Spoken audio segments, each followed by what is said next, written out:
نحمده ونصلي على رسوله الكريم اما بعد فاعوذ بالله من الشيطان الرجيم بسم الله الرحمن الرحيم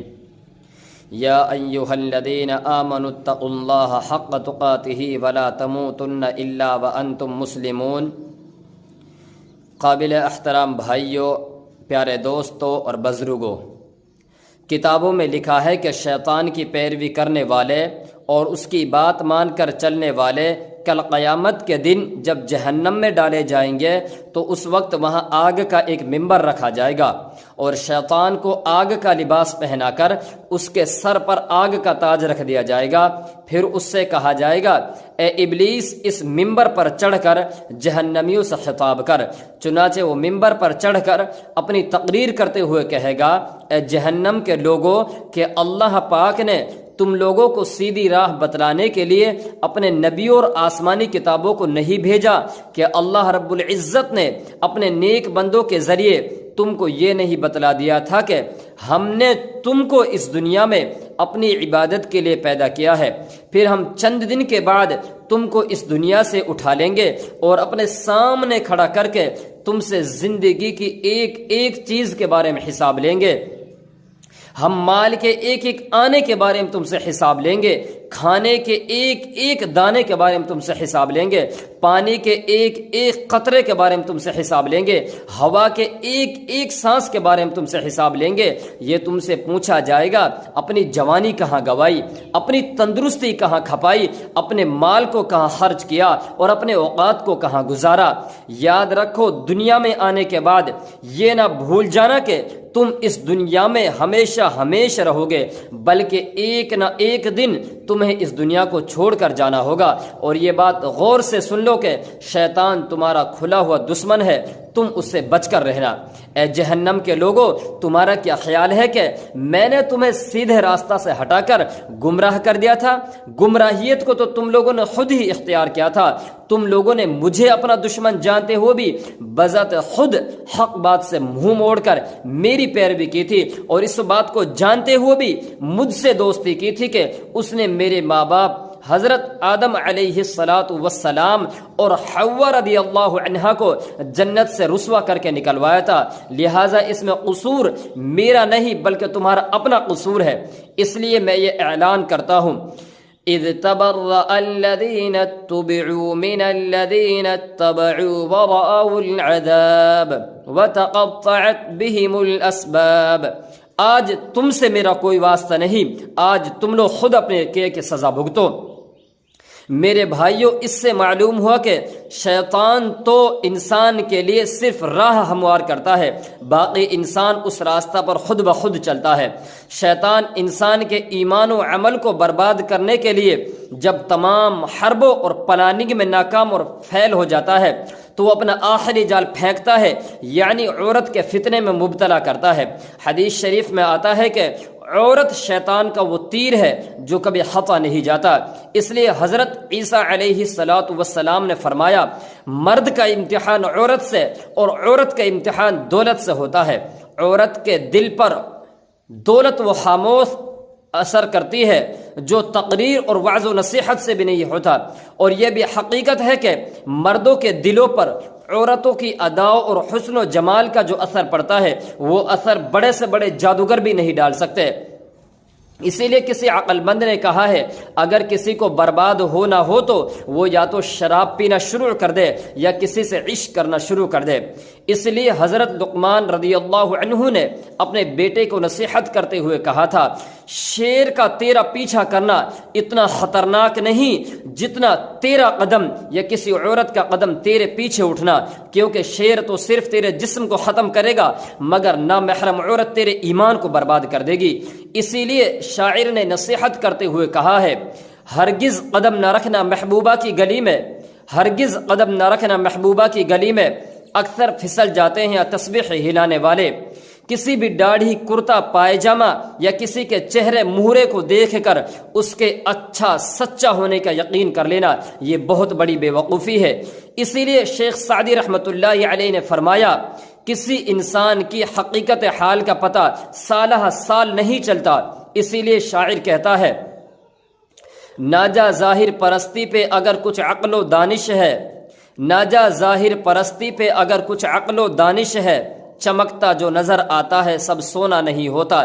اس واقعہ سے جو سب سے بڑا سبق ہم کو ملتا ہے وہ یہ ہے کہ ہم سب کو اپنی عبادت پر غرور اور فخر نہیں کرنا چاہیے کہ میں بہت حاجی نمازی ہوں، میں تہجد اور جماعت کا پابند ہوں، میں عالم دین ہوں، میرے ذریعے ہدایت عام ہو رہی ہے، میں حافظ قرآن ہوں، میرے بہت سے شاگرد ہیں، میں قاری ہوں، بہت اچھا قرآن پڑھتا ہوں، میں مالدار ہوں، اللہ کے راستہ میں خوب خرچ کرتا ہوں، میں محتمم ہوں، میرے ذریعے ہدایت عام ہو رہی ہے۔ میرے دوستو، ہم سب کو سب سے پہلے اس بات سے ڈرنا چاہیے کہ یہ ہماری ساری عبادتیں قبول بھی ہو رہی ہیں نہیں، ہمارا خاتمہ ایمان پر بھی ہوگا یا نہیں۔ میرے دوستو، عبادت بھی کرنی چاہیے اور عبادت کی قبولیت اور ایمان پر خاتمہ ہونے کی اللہ رب العزت سے دعائیں بھی مانگنی چاہیے۔ میرے بھائیوں، جو گناہ کرتا ہے اس کے گناہ کرنے کی وجہ سے نبی صلی اللہ علیہ وسلم کو تکلیف پہنچتی ہے، اور جو اپنے نبی صلی اللہ علیہ وسلم کو تکلیف پہنچاتا ہے اس کو مرتے وقت کلمہ نصیب نہیں ہوتا۔ میرے بھائیوں، آج وہ کون سا گناہ ہے، آج وہ کون سا پاپ ہے جو ہم نہیں کر رہے ہیں؟ آج وہ کون سا گناہ اور پاپ ہے جو پچھلی امتوں میں تھا جس کو آج ہم نہیں کر رہے ہیں؟ آج شراب ہم پی رہے ہیں،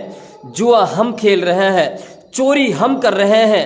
ڈکیتی ہم کر رہے ہیں، زنا عصمت دری ہم کر رہے ہیں، قتل و غارت ہم کر رہے ہیں، جہیز کی خاطر اپنی بہو بیٹیوں کو زندہ ہم جلا رہے ہیں، لواطت ہم کر رہے ہیں، یہاں تک کہ اپنی بہو بیٹیوں کی عزتیں بھی ہم لوٹ رہے ہیں۔ چاہیے تو یہ تھا کہ آگ کی بارش ہوتی اور ہم جل کر خاک ہو جاتے، چاہیے تو یہ تھا کہ زمین پھٹتی اور ہم اس میں دھس جاتے، چاہیے تو یہ تھا کہ پتھروں کی بارش ہوتی اور ہم دب کر مر جاتے، چاہیے تو یہ تھا کہ ایک زبردست سیلاب اور طوفان آتا اور ہم کو کوڑے کرکٹ کی طرح بہا لے جاتا، چاہیے تو یہ تھا کہ آسمان سے ایک ایسی زوردار چیخ ماری جاتی جس سے ہمارے کلیجہ پھٹ جاتے، ہمارے دل، ہمارے پتا پانی ہو جاتے اور ہم اسی در پر مر جاتے۔ مگر قربان جاؤں اس آقائے مدنی فدائے ابی و امی جناب محمد رسول اللہ صلی اللہ علیہ وسلم پر کہ آج بھی اس طرح کا اگر کوئی عذاب آتا ہے تو آپ کی برکت کی وجہ سے، آپ کے مزار اقدس گنبد خضرا کی وجہ سے وہ عذاب واپس چلا جاتا ہے۔ لیکن افسوس کہ جس نبی کی وجہ سے آج ہم اس دنیا میں زندہ ہیں، جس نبی کی وجہ سے آج ہم دنیا میں چل پھر رہے ہیں، کھا پی کر اچھی زندگی گزار رہے ہیں، آج اسی پیارے نبی کو اس کی امت کے لوگ گناہ کر کے تکلیفیں پہنچا رہے ہیں۔ فلمیں دیکھ کر، گانے سن کر، بے پردہ اپنی بہو بیٹیوں کو بازاروں میں گھما کر، شراب پی کر، جوا کھیل کر اپنے نبی صلی اللہ علیہ وسلم کو تکلیفیں پہنچا رہے ہیں۔ حدیث شریف میں آتا ہے کہ ہر سوموار اور جمعرات کے دن تمام انسانوں کے نامۂ اعمال اللہ کے حضور پیش ہونے سے پہلے حضور صلی اللہ علیہ وسلم کے دربار مبارک میں پیش کیے جاتے ہیں۔ کتنی تکلیف ہوتی ہوگی حضور صلی اللہ علیہ وسلم کو کہ آج ان کا امتی گناہ کر کے اپنے نبی کو تکلیفیں پہنچا رہا ہے۔ کتنی تکلیف ہوتی ہوگی نبی صلی اللہ علیہ وسلم کو جب ہمارے سیاہ نامہ اعمال آپ صلی اللہ علیہ وسلم کے سامنے پیش کیے جاتے ہوں گے، جبکہ وہی نبی رات دن اس فکر میں ڈوبے رہتے تھے، راتوں میں اللہ کے سامنے نماز میں کھڑے ہو کر رو رو کر ہمارے لیے مغفرت کی دعائیں کیا کرتے تھے۔ یا اللہ میری امت کو معاف کر دے، یا اللہ میری امت کو معاف کر دے۔ نماز میں کھڑے ہوتے تو پاؤں مبارک میں ورم آ جاتے تھے، اللہ کے سامنے روتے ہوئے کہتے یا اللہ میری امت کو جہنم سے بچا لے، یا اللہ میری امت کو جنت میں داخل فرما۔ جب قربانی کا وقت آتا تو 2 مینڈے ذبح کرتے، یا اللہ ایک میری طرف سے ایک میری امت کی طرف سے قبول فرما۔ میرے بھائیوں ذرا بتاؤ، آپ کو طائف میں مار مار کر لہو لہان کیا گیا تو کس لیے؟ آپ کے جسم اطہر پر غلاظت ڈالی گئی تو کس لیے؟ آپ کو 3 سال تک شعب ابی طالب کے اندر قید رکھا گیا تو کس لیے؟ آپ کو بھوک کی شدت کی وجہ سے پیٹ پر پتھر باندھنا پڑا تو کس لیے؟ میرے بھائیوں، آپ صلی اللہ علیہ وسلم نے یہ ساری تکلیفیں، یہ ساری مصیبتیں صرف اور صرف میرے اور آپ کے لیے برداشت کی تاکہ میری امت جہنم سے بچ کر جنت میں جانے والی بن جائے۔ اور اسی پر بس نہیں بلکہ کل قیامت کے دن جب ہر انسان نفسی نفسی کے عالم میں ہوگا، جب ہر انسان سخت پریشانیوں میں مبتلا ہوگا، جب ہر انسان کو اپنی پڑی ہوگی، جب ماں بیٹی سے دور بھاگ رہی ہوگی، جب باپ بیٹے سے دامن بچا رہا ہوگا، جب بیوی شوہر سے بے وفائی کر رہی ہوگی، جب بیٹا باپ سے راہ فرار اختیار کر رہا ہوگا، جب دوست نا آشنا ہو رہے ہوں گے، جب نوکر بھی ٹکا سا جواب دے کر کنارہ کش ہو رہے ہوں گے، یہاں تک کہ قیامت کی ہولناکیوں کو دیکھ کر، اللہ رب العزت کے جاہ و جلال کو دیکھ کر کسی نبی کی اتنی ہمت نہیں ہوگی کہ اللہ کے سامنے کسی کی سفارش کرے۔ جب ابراہیم خلیل اللہ علیہ السلام بھی نفسی نفسی کہہ رہے ہوں گے، آدم صفی اللہ علیہ السلام بھی نفسی نفسی کہہ رہے ہوں گے، موسیٰ کلیم اللہ علیہ السلام بھی نفسی نفسی کہہ رہے ہوں گے، عیسیٰ روح اللہ علیہ السلام بھی نفسی نفسی کہہ رہے ہوں گے، اس وقت ہمارے آقا سرکار دو عالم جناب محمد رسول اللہ صلی اللہ علیہ وسلم اللہ کے سامنے سجدہ میں پڑے روتے ہوئے یا ربی امتی امتی کہہ رہے ہوں گے۔ اس وقت آپ ہماری محبت میں بے چین ہو کر میدان حشر میں بھاگ دوڑ کر رہے ہوں گے، کبھی میزان عمل پر ہمارے اعمال تلوا رہے ہوں گے، کبھی پل صراط پر ہمیں پل پار کرا رہے ہوں گے، کبھی حوض کوثر پر اپنے پیاسے امتیوں کو جام کوثر پلا رہے ہوں گے۔ لیکن افسوس کہ آج اسی پیارے نبی کو، اسی مشفق و محسن نبی کو اس کی امت کے لوگ گناہ کر کے تکلیفیں پہنچا رہے ہیں۔ آج مسلمان گناہوں پر اتنا جری ہو گیا، اپنے نبی کے احسانات کو بھول گیا، اور اسی پر بس نہیں بلکہ آج اس کو اپنے نبی کی شکل و صورت پسند نہیں۔ آج ہم ان نافرمانوں کی شکلوں پر مر مٹنے کے لیے تیار ہیں جو قرآن کریم کی بے حرمتی کر رہے ہیں، جو مدارس اور مکاتب، خانقاہوں اور مساجد کو ویران کر رہے ہیں۔ آج ہمیں ان نافرمانوں کی شکلیں پسند ہے جو مسلمان ماؤں اور بہنوں کی عزتیں لوٹ رہے ہیں، جو مسلمان عورتوں کا پیٹ چاک کر کے ان کے پیٹ سے بچہ نکال کر نیزوں اور ترشولوں پر اچھال رہے ہیں، جو مسلمان عورتوں کی بے حرمتی کر رہے ہیں۔ آج ہم ان یہودیوں کے طور و طریقہ پر مرمٹنے کے لیے تیار ہیں جو مسجد اقصی بیت المقدس کو اپنے قبضہ میں لے کر اس کی بے حرمتی کر رہے ہیں، تمام نبیوں کی قبروں کو اپنے پیروں سے روند رہے ہیں۔ حدیث شریف میں آتا ہے کہ جب آپ صلی اللہ علیہ وسلم کا اس دنیا میں آخری وقت تھا تو جبریل امین علیہ السلام آئے اور فرمایا کہ اے محمد صلی اللہ علیہ وسلم، اگر آپ کی مرضی ہو تو آپ کا مزار اقدس عرش الہی کے نیچے یا جنت الفردوس میں بنا دیا جائے۔ تو آپ صلی اللہ علیہ وسلم نے فرمایا اے جبریل امین، میں مر کر بھی اپنی امت کے پاس ہی رہنا چاہتا ہوں، میں اپنی امت کو یہاں اکیلے چھوڑ کر نہیں جانا چاہتا۔ میرے دوستو، جس نبی کو اپنی امت سے اتنی محبت ہو، ان کی وہی امت اپنے نبی کو گناہ کر کے تکلیفیں پہنچائے، یہ تو ڈوب مرنے کی بات نہیں تو اور کیا ہے۔ ہائے میرے نبی، آپ کتنے مظلوم ٹھہرے کہ جب تک آپ اس دنیا میں تھے یہودیوں، عیسائیوں اور دشمنان اسلام نے آپ کو چین سے بیٹھنے نہیں دیا، اور جب آپ قبر میں چلے گئے تو آپ کی امت کے لوگ آپ کو قبر میں چین سے سونے نہیں دے رہے ہیں۔ مسلمانوں، ہم تو گناہ کر کے یہودیوں اور عیسائیوں سے بھی بدتر ہو گئے۔ یہودی اور عیسائی ہمارے نبی کو زندہ رہنے پر ستاتے تھے، مگر ہم اپنے نبی کو دنیا سے جانے کے بعد بھی تکلیفیں پہنچا رہے ہیں۔